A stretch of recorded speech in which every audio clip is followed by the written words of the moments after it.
सती बहुत प्राचीन समय की बात है।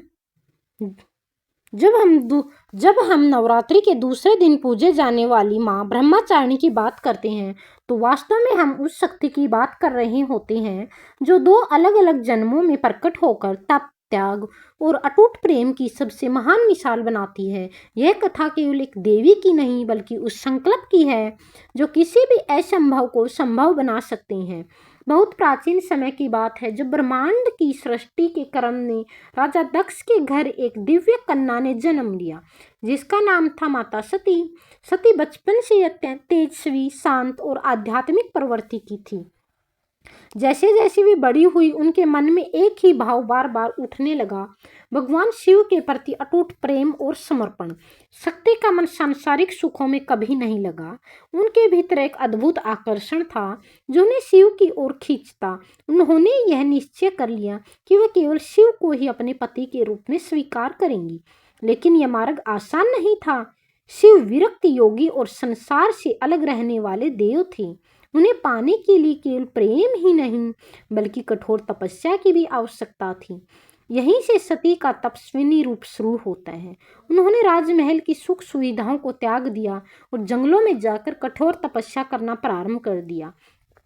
दिनों तक उन्होंने अन्न का त्याग कर दिया, फिर केवल फल खाकर जीवन बिताया और अंत में उन्होंने जल भी छोड़ दिया। उनका शरीर कमजोर होता गया लेकिन उनका संकल्प और मजबूत होता गया। यही वही अवस्था है जहाँ सती माँ ब्रह्मचारिणी के रूप में प्रकट होती है, तप और संयम की मूर्ति। उनकी तपस्या से पूरा ब्रह्मांड प्रभावित हो उठा। देवता भी उनके संकल्प को देखकर चकित थे। अंततः भगवान शिव उनकी भक्ति और प्रेम से प्रसन्न हुई और उन्होंने सती को अपनी पत्नी के रूप में स्वीकार किया। यह मिलन केवल दो व्यक्तियों का नहीं था बल्कि शक्ति और शिव का मिलन था जो सृष्टि के संतुलन का आधार बना। लेकिन सती का जीवन यहीं समाप्त नहीं हुआ। एक समय ऐसा आया जब उनके पिता दक्ष ने एक विशाल यज्ञ का आयोजन किया। उन्होंने जानबूझकर भगवान शिव को आमंत्रित नहीं किया क्योंकि वे शिव को अपने योग्य नहीं मानते थे। सती अपने पिता के घर बिना निमंत्रण के चली गई, यह सोचकर कि बेटी होने के नाते उन्हें वहां जाने का अधिकार है। लेकिन वहां उनका अपमान हुआ। उनके सामने ही शिव का अपमान किया गया। यह अपमान सती सहन नहीं कर सकी और उनके भीतर की शक्ति और आत्मसम्मान जाग उठा। उन्होंने यह निर्णय लिया कि जिस शरीर को उन्होंने अपने पिता से पाया उसे वे अब नहीं रखेंगी। उन्होंने यज्ञ की अग्नि में स्वयं को समर्पित कर दिया। यह कोई साधारण घटना नहीं थी, यह आत्मसम्मान, प्रेम और सत्य के लिए किया गया सर्वोच्च त्याग था। सती के इस त्याग से भगवान शिव अत्यंत क्रोधित हो गए। उन्होंने तांडव किया और पूरे ब्रह्मांड में हलचल मच गई। सती का शरीर समाप्त हो गया लेकिन उसकी आत्मा अमर थी। कुछ समय बाद वही दिव्य शक्ति पुनः जन्म लेती है, इस बार हिमालय के राजा हिमवान और रानी मेना के घर। इस जन्म में उनका नाम रखा गया पार्वती। ये सती का पुनर्जन्म था। पार्वती बचपन से ही अत्यंत सुंदर और गुणवान लड़की थी, लेकिन उनके भीतर भी वही अधूरा प्रेम था शिव के प्रति। जैसे उन्होंने अपने पिछले जन्म का ज्ञान हुआ, उन्होंने फिर से वही संकल्प लिया शिव को प्राप्त करने का। इस बार उनकी तपस्या और कठिन थी। उन्होंने वर्षों तक केवल पत्तों पर जीवन बिताया, फिर पत्तों का भी त्याग कर दिया। कई वर्षों तक उन्होंने बिना अन्न और जल की कठोर तप किया। उनकी यह तपस्या इतनी प्रबल थी कि देवताओं को भी हस्तक्षेप करना पड़ा। यह वही अवस्था है जो पार्वती पूर्ण रूप से माँ ब्रह्मचारिणी के स्वरूप में दिखाई देती है।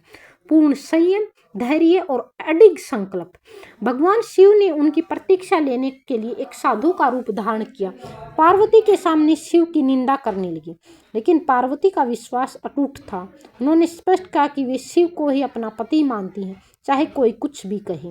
यह देखकर शिव प्रसन्न हुए और उन्होंने अपने वास्तविक रूप में प्रकट होकर पार्वती को स्वीकार किया। इस प्रकार सती और पार्वती दोनों ही जन्मों में एक ही शक्ति प्रकट होती है जो प्रेम के लिए तप करती है, अपमान के लिए त्याग करती है और अपने संकल्प को भी कभी नहीं छोड़ती। यही कारण है कि माँ ब्रह्मचारिणी को तप, त्याग और धैर्य की देवी कहा जाता है। इस पूरी कथा का गहरा अर्थ यह है कि जीवन में अगर आपका लक्ष्य सच्चा है, आपका संकल्प मजबूत है, आप धैर्य के साथ आगे बढ़ते हैं तो कोई भी शक्ति आपको रोक नहीं सकती। माँ ब्रह्मचारिणी हमें सिखाती है कि असली शक्ति बाहरी नहीं बल्कि अंदर होती है, संकल्प की, विश्वास की और मतलब की।